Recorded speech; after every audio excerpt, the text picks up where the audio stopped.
Okay, in today's tutorial, we're gonna go over the dumbbell swing or the kettlebell swing or the power swing through the legs. I'm gonna demo it and then I'll break it down for us. So I lift the weight, I start in this hinged position, which I get a lot of power from. It's okay if you start swinging it, but I swing through the legs and up. Hinge back, swing through the legs and explode up.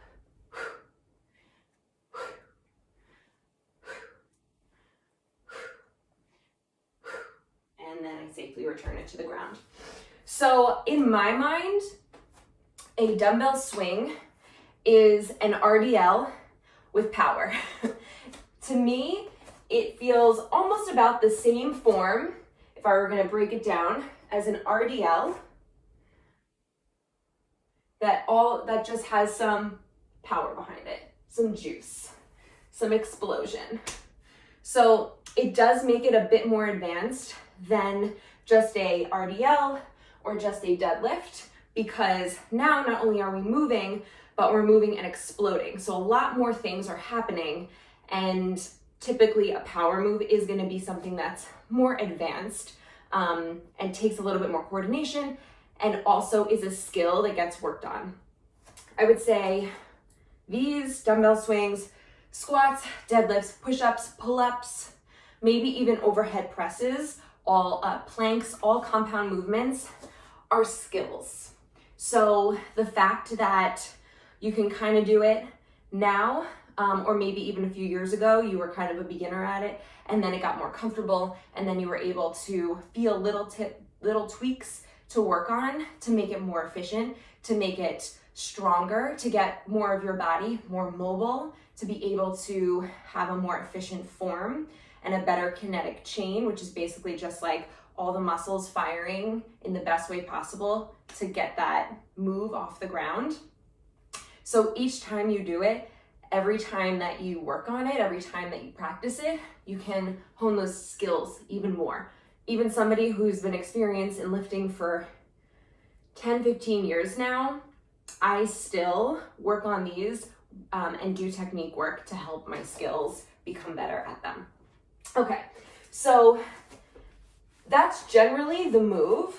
The way that I break that down in my mind is I start with the weight on the floor, ideally. If I had a kettlebell, I would start it out in front of me and I would have the end of the kettlebell in my hands. Since we pretty much use dumbbells, it's okay to start with it on the ground or standing and getting your initial swing from here.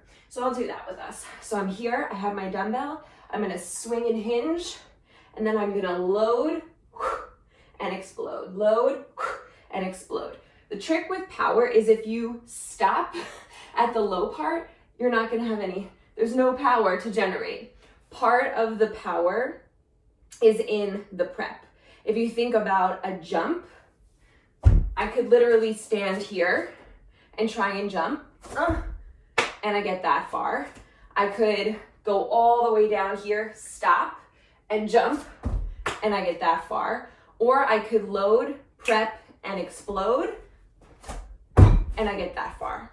So if you notice like you're leaking energy anywhere when you do power moves, it might be that you're stopping too long. It might be that you are not going to like your full load capacity, or it might just be that you're not familiar with how to power those muscles once you're there. So again, practicing is the best way to do it. So I'm gonna hit my RDL, hit my straight leg deadlift, and then I'm gonna swing my hips through as if I was trying to push them forward, like all the way out in front of me. Now the trick here is to stop your body from doing that. You don't want your hips to go so far forward that your back arches. So what helps us stop us? I like to imagine there's a wall in front of my body that my hips can't go any further past. My abs stop that. My abs create that wall. My glutes create that wall. So even though I'm firing my hips, my glutes are squeezing to a very tense point, and my abs are engaged. They stop my hips from going forward, and I create this boom, this wall. The weight travels up because it's in momentum. I stop it at my shoulders, and then I come back down. So again, just in time, and always exhaling on the power to come up. The last thing I want to say is if you have tight hips, if you have tight legs, glutes, or lower back F-ness, just pain, tension, any of that. It could be from sitting, it could be from a long-term, just chronic, just ongoing, I don't want to say injury, but just like an ongoing inflammation.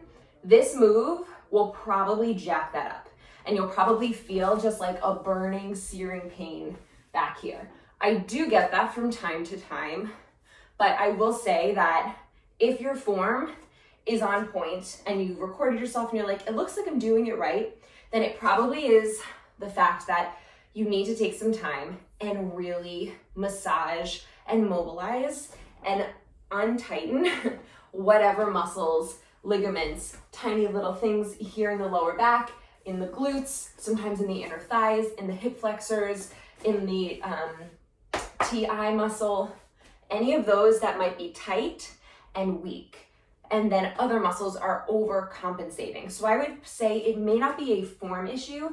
It may be I need to roll out. I really need to get in certain places where I'm not able to get and work on mobility and flexibility and just releasing overall tension and inflammation in those areas. So if you want more specific information on that, like to your own body, just send me a message and I'll work on it with you.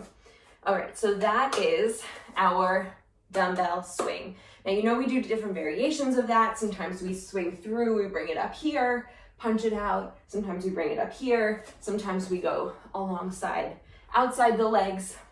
Whatever we end up doing to vary it, still it all stems from that one basic form.